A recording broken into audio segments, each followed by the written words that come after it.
गुरिंदर सिंह चीमा हाजिर हो। गुरिंदर सिंह चीमा हाजिर हो।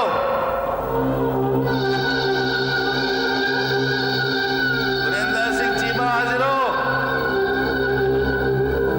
गुरिंदर सिंह चीमा हाजिर हो।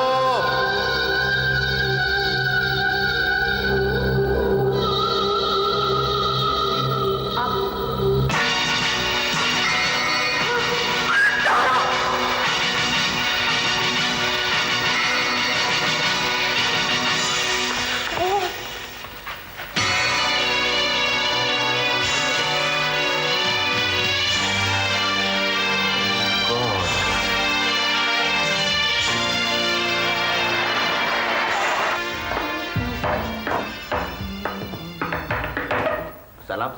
क्या बात है टीकाराम, तमीज किसने सिखा दी तुम्हें? वो आज पहली बार तुमने उठकर सलाम किया मुझे।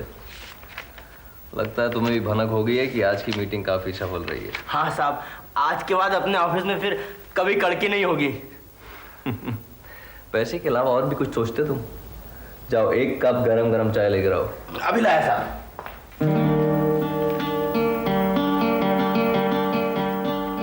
कुछ लोगों को काम पर जल्दी आने की आदत है और कुछ लोगों को काम पर हमेशा लेट आने की आदत होती है। क्या मतलब ये सर कि रात के 9 बजे क्या कभी कोई ऑफिस खुलता है? क्यों नहीं, हमारा खुलता है। देखो दिव्यानी, काम दिन में हो या रात में क्या फर्क पड़ता है, काम से मतलब होना चाहिए। आखिर में 12 घंटे ही काम करना ना, तो 9 AM to 9 PM हो या 9 PM to 9 AM हो, क्या फर्क पड़ता है? सर बहुत फर्क पड़ता है। अगर हम दिन में जागते हुए काम करते हैं तो हमारी प्रोडक्टिविटी ज्यादा होती है, लेकिन रात को सोते सोते काम करके कुछ हासिल नहीं होता। दिन में सो लो तो रात को नींद नहीं आती है। सर वो तो मुझे कल रात को दिख ही गया था जब आप कुर्सी पर बैठे बैठे सो गए थे, और आप कितनी तेज खर्राटे ले रहे थे वो मैं ही जानती हूँ। कल की बात अलग है देवयानी, कल तो तुम थी ना काम करने के लिए। आज तुम देखना मैं कितना काम करता हूँ। आज रात को हाँ नथिंग डूइंग, जी नहीं। मतलब हाँ, तुम्हारा मतलब ये है कि 1 करोड़ के अकाउंट के मिलने की खुशी में हमें सेलिब्रेट करना चाहिए। Great idea Devyani, I would love to treat you to dinner. No sir thank you. मेरा कहने का ये मतलब है कि आज से हमारी company IVAM 9 AM to 9 PM काम करा करेगी और रात भर बंद रहेगी। आज से? जी हाँ सर, हमें इतना बड़ा कॉन्ट्रैक्ट मिला है। आज दिन भर मैंने बैठकर काम किया है और ये डिसाइड किया है कि अगर हमें इतना बड़ा कॉन्ट्रैक्ट मिला है तो हमारा भी फर्ज बनता है कि कल तक हम उनको कुछ ना कुछ रिस्पॉन्स दें। तुम्हारा मतलब ये है कि कल रात भर काम करके आज तुम दिन भर काम करती रही? सर जब कल रात भर सो के आप दिन भर आज फिर सो सकते हैं तो क्या मैं काम नहीं कर सकती? I am impressed Devyani, very impressed.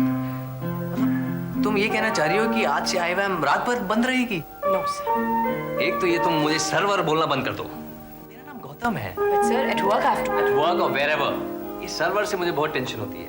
मैं रात को जागकर काम करने वाला इन डिसिप्लिन और फॉर्मेलिटी से बहुत घबराता हूँ। अगर तुम मुझे गौतम कहोगी तो I feel far more relaxed. Sir वैसे मुझे आपको गौतम कहने से भी कोई प्रॉब्लम नहीं। That's better. अच्छा ये बताओ तुमने दिन भर किया क्या?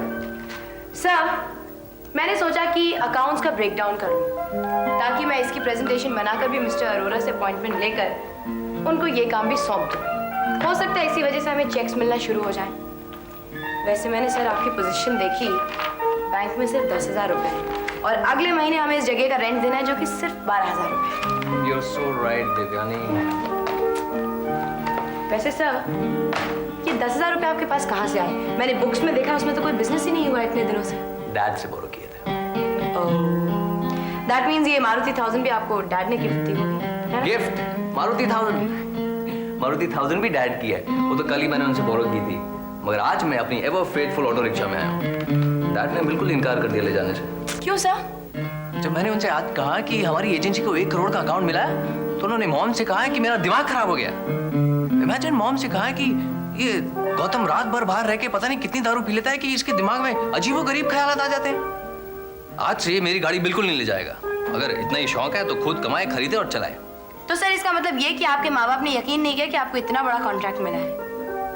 यही तो ट्रेजेडी है मेरी लाइफ की। डैड को बिल्कुल यकीन नहीं है मुझ पर। हाँ, मगर माँ को जरूर है। सर आप वाकई ड्रिंक करते हैं? नेवर, कभी नहीं। मुझे सख्त नफरत है दारू और दारू पीने वालों से। वेरी गुड सर, आप भी बिल्कुल मेरी तरह हैं। मुझे पीना और पिलाना बिल्कुल पसंद नहीं। सर मुझे नहीं लगता कि काम को छोड़कर जिंदगी में किसी और चीज में कैसा भी नशा हो सकता है। You very right Devyani. अब चलो ऑफिस बंद करते हैं और सेलिब्रेट करने चलते हैं। डिनर के लिए कहीं बाहर चलते हैं। सर आज हमारे साथ हमारा स्टाफ चले तो? स्टाफ में से प्यून? नहीं सर, आज हमें एक नए एम्प्लॉय ने ज्वाइन किया है। वाला वो कौन है? एक second. Hi sir, I mean hello sir. Sir please, I mean Gautam ji please meet mister Petha. ये RM AM में कॉपी लिखते थे। Please to meet you. Same here. Sir वो एक्चुअली इनकी मदर ने इनको घर से निकाल दिया है। डजंट मैटर, मुझे यहाँ अच्छा लगता है, मैं यही कहीं सो जाऊंगा। जी नहीं, तुम मेरे घर में मेरे साथ रहोगे, लेकिन फिलहाल हम लोग सेलिब्रेट करने चलेंगे। सेलिब्रेशन? सर मैं भी चलूं आपके साथ? Why not? Let's have a family dinner.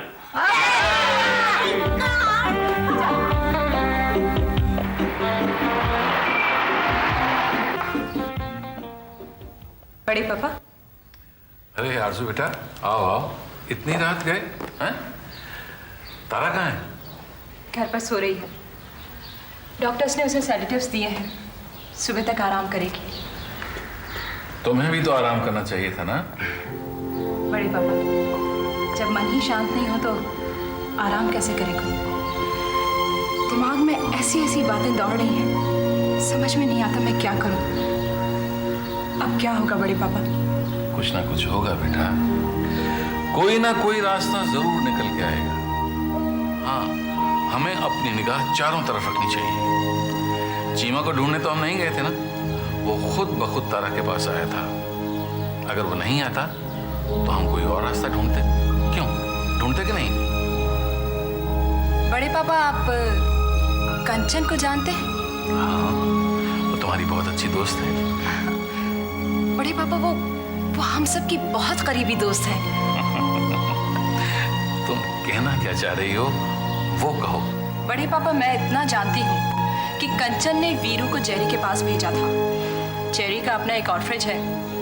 हालांकि इस केस से इस बात का कोई ताल्लुक नहीं है, लेकिन जेरी हमारी मदद कर सकता है। मुझे पूरी उम्मीद है। मैं कल ही उसके पास जाती हूँ। न जाने क्यों मुझे ऐसा लगता है कि इसी रास्ते से हमारी शुरुआत होगी। कोशिश करने में कोई हर्ज नहीं है बेटा, केस ऐसे ही आगे बढ़ते हैं। तुम जेरी से मिल लो। ठीक है बड़े पापा, मैं चलती हूँ। मैं कल ही उससे मिल लूंगी। गुड नाइट बड़े पापा।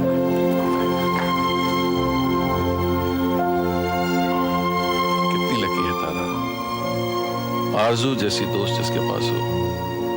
उसे इस दुनिया में किसी और चीज की जरूरत ही नहीं हो सकती, बिल्कुल नहीं।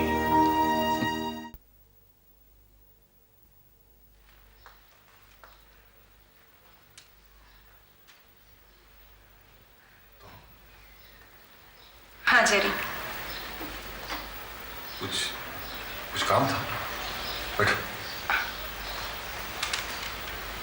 जेरी, मैं आपसे मदद मांगने आई हूँ। हाँ कहो। मैं नहीं जानती कि दीपक सेठ मर्डर केस के बारे में आपको कहाँ तक मालूम है। कल की खबर आज मैंने अखबार में पढ़ी है। तो आप मुझे बताइए कि आप इस केस में हमारी कहाँ तक सहायता कर सकते हैं। आपने अखबार में तो पढ़ा ही होगा कि हम चीमा को क्यों पेश करने वाले थे। अनफॉर्चुनेटली वो बयान देने से पहले ही मारा गया। अब वो ये बयान देने वाला था कि मुझे मालूम है आरजू, अखबार में सब कुछ लिखा हुआ था। मुझे मालूम है कि चीमा क्या बयान देने वाला था। तो दरअसल चीमा के बयान से ही हमारा केस शुरू होने वाला था और अब हमें कोई रास्ता ही नहीं सूझा है। और चीमा के बयान पे यकीन भी हमने इसलिए किया था क्योंकि उस बयान के साथ साथ बॉबी ही नहीं बल्कि वो खुद भी फंसने वाला था। हर कोई जानबूझ के तो ऐसा नहीं करता है। नहीं आरजू, ऐसी बात नहीं है। आजकल लोगों में क्या कौम कौम के बीच इतनी नफरत हो गई है कि एक कौम के लोग खुद पर बॉम्ब बांधकर दूसरे कौम के शख्स को मारने के लिए निकल पड़ते हैं। खैर, अगर चीमा के कहे में थोड़ी सी भी सच्चाई हो तो अगली शुरुआत यानी कि आपके केस की अगली शुरुआत बॉबी खुद करेगा। भगवान ने चाहा कि मैं बॉबी को सुधारने में सफल रहूं, तो अगली पेशी पर बॉबी ये खुद कबूल करेगा कि दीपक का कत्ल करने की सुपारी उसने चीमा को दी थी। Thank you cherry.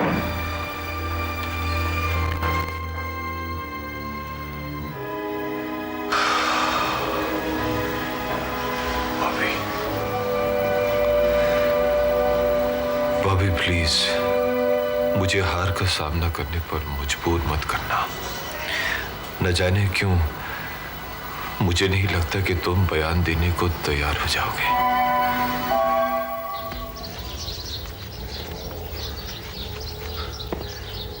शेरी साहब गुड मॉर्निंग। मॉर्निंग बॉबी। आपने मुझे बुलाया? हाँ, अब कहाँ तक पहुंचे तुम लोग पता लगाने में कि दीपक सेठ का कातिल कौन था? शेरी साहब, दीपक सेठ का कातिल अशोक सहगल ही है, उसके अलावा और कोई हो ही नहीं सकता। है क्या तुम्हारे पास? प्रूफ है मेरे पास। ये प्रूफ है कि अशोक सहगल गोवा गया था और जिस रात दीपक जी का कत्ल हुआ नर्सिंग होम में, उस रात अशोक सहगल उस नर्सिंग होम में गया था। हालांकि उसने अपना बाहर नाम प्रमोद पांडे लिखवाया था। अब ये तुमको कैसे पता चल गया कि प्रमोद पांडे ही अशोक सहगल है? हाथ की लिखाई। अशोक सहगल अपना नाम ठीक उसी तरह साइन करता है जिस तरह उसने प्रमोद पांडे लिखा था। तो तुम लोग ये सबूत कोर्ट में पेश क्यों नहीं करते? आप अशोक सहगल को नहीं जानते जरी साहब। वो कोर्ट में ये प्रूफ कर देता कि प्रमोद पांडे नाम उसने लिखा ही नहीं। तो फिर क्या करने का सोचा तुम लोगों ने? प्रेशराइज। मैं अशोक सहगल को मजबूर कर दूंगा कि वो अपना जुर्म कबूल करे। वो ऐसा कभी नहीं करेगा। क्या मतलब? दोनों दफे जो तुमने दीपक सेठ पर गोली चलाई थी ना, वो अशोक सहगल ने तुमसे करवाया था ना, उसी ने ही तुमको मजबूर किया था। जी। तुमको मालूम है कि चीमा जिसको तुमने अभी सुपारी दी थी, वो कोर्ट में मारा गया। क्या?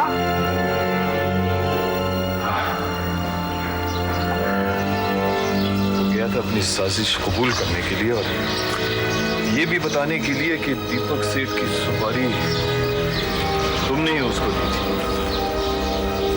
लेकिन बयान देने से पहले ही किसी ने उसे मार डाला। अब उसका बयान इस केस के लिए बहुत अच्छी शुरुआत होती है। वो बयान देता, तुमको कोर्ट में बुलाया जाता और तुम सच सच बोल देते और उसके बाद अशोक सहगल को कोर्ट में हाजिर होना ही, और फिर तुम अपना वो सबूत पेश करते, वो प्रमोद पांडे वाली। और असली कातिल को अपने जुर्म को कबूल करना ही पड़ता। आप कहना क्या चाहते हैं? तुम शायद समझ गए हो अभी। मैं चाहता हूं कि चीमा के बयान दिए बिना ये केस इसी दिशा में जारी रहे। और अब ये सब बस तुम्हारे ही हाथ में है बॉबी। तुमने तय किया था ना कि तुम सुधरना चाहते हो, तुम अपने बुरे कर्मों का प्रायश्चित करना चाहते हो। तो अब वक्त आया है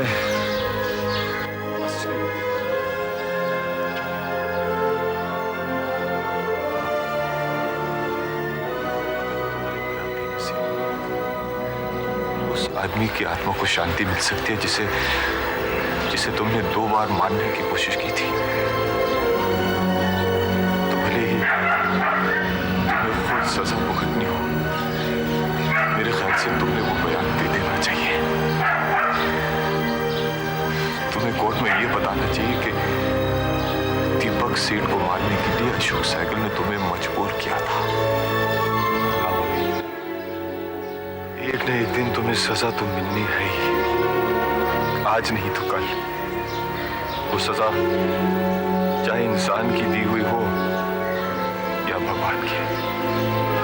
लेकिन बॉबी तुम इन इंसान की दी हुई सजा कबूल करो प्लीज, क्योंकि अगर तुमने भगवान को सजा देने का मौका दिया तो वो तुम्हारे लिए बहुत भारी पड़ेगी। I am proud of you पापा। अगर आपके पापा को धोने का यही एक तरीका है तो यही सही। रॉकी माय सन, मैंने कभी सोचा भी नहीं था कि मुझे भगवान तुझ जैसा बच्चा देगा जो मुझे अपने पापों का प्रायश्चित करने का रास्ता दिखाएगा। बेटा, मैंने जिंदगी में कई पाप किए हैं जिसका प्रायश्चित करने मुझे जेल जाना है। बेटा, मैं अपनी सजा काट कर आऊंगा और तेरे पास आऊंगा मेरे बच्चे, और तब तू और मैं मिलकर अपनी एक दुनिया बसाएंगे जहां सिर्फ तू रहेगा और तेरा ये बूढ़ा बाप। बोल, रहेगा ना मेरे साथ? हाँ पापा। My son. पापा, मैं आपसे जेल में मिलने आ सकूंगा ना? हाँ बेटा, तू आ सकेगा, लेकिन मैं नहीं चाहता कि तू वहां आए और मुझे एक कैदी के रूप में देखे। बेटा, वो रूप तुझे जिंदगी भर याद रहेगा। मैं चाहता हूं कि तू मुझे हमेशा इसी रूप में देखे जैसे अभी है। कोई कानून और फर्ज की दीवार हमारे बीच ना हो बेटा, कोई दीवार हमारे बीच ना हो। हम एक दूसरे को जेल की सलाखों के पीछे से छूने की कोशिश ना करें। लेकिन पापा, मैं तो आपको वैसे ही याद रखना चाहता हूँ जैसे आपको, जो सच्चाई है वही, क्योंकि आपने मुझसे आज तक कुछ नहीं छुपाया, इसलिए मैं आपकी इतनी इज्जत करता हूँ।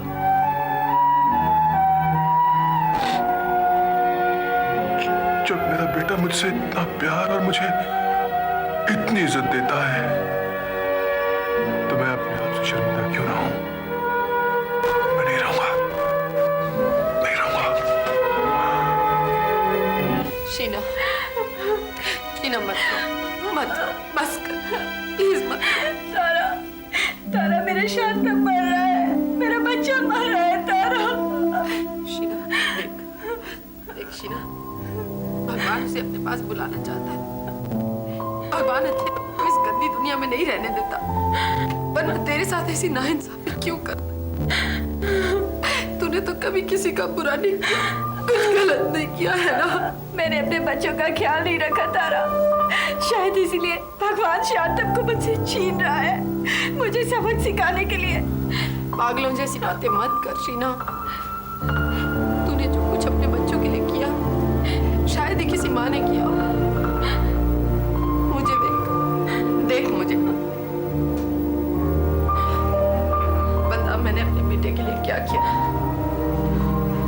मैं कुछ नहीं कर सकी, इसीलिए भगवान ने मुझे वो दिन दिखाया जो कोई माँ नहीं देखना चाहेगी। मेरे बेटे ने अपने पिता की चिता को आग देने से इनकार कर दिया। उसके पिता तो जिंदा नहीं थे ये सब देखने के लिए, लेकिन मैं तो जिंदा खड़ी थी ना वहां। मैंने सब कुछ देखा, भुगता, बर्दाश्त भी किया। जबकि तू शीना, तूने तो हमेशा अपने बच्चों का ख्याल खुद रखा है। तुझे चाहे ऐसा लगता, लेकिन तूने उन्हें कभी निग्लेक्ट नहीं किया। हाँ, सिर्फ तब जब तुम पैसे कमाने के लिए मेहनत कर रही थी, लेकिन वो सब तू किसके लिए कर रही थी? अपने बच्चों के लिए ना। अपनी बुटीक चला के उन्हें स्कूल भेज रही थी, उन्हें एक डिसेंट अपब्रिंगिंग देने की कोशिश कर रही थी।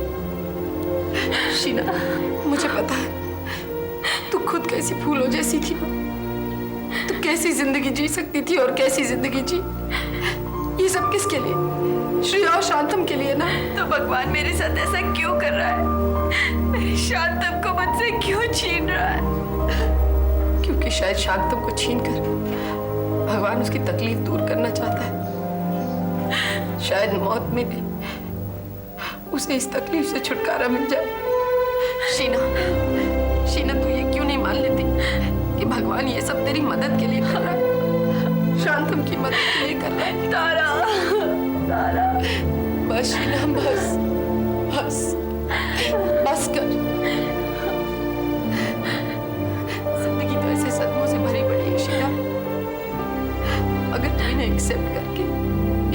जीना नहीं सीखेगी तो श्रिया का ख्याल कौन रखेगा? ये तेरा और तेरी स्ट्रेंथ का इम्तिहान है शीना। तुझे अपनी हिम्मत बनाए रखनी है। इस मुसीबत की घड़ी में अपने आप को ढहने नहीं देना है। Be brave my child, be brave.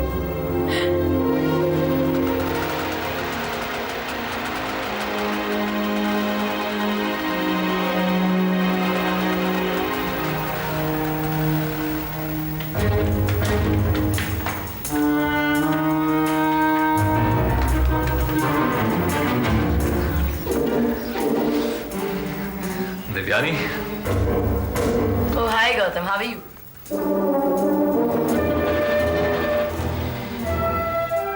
क्या हुआ गौतम?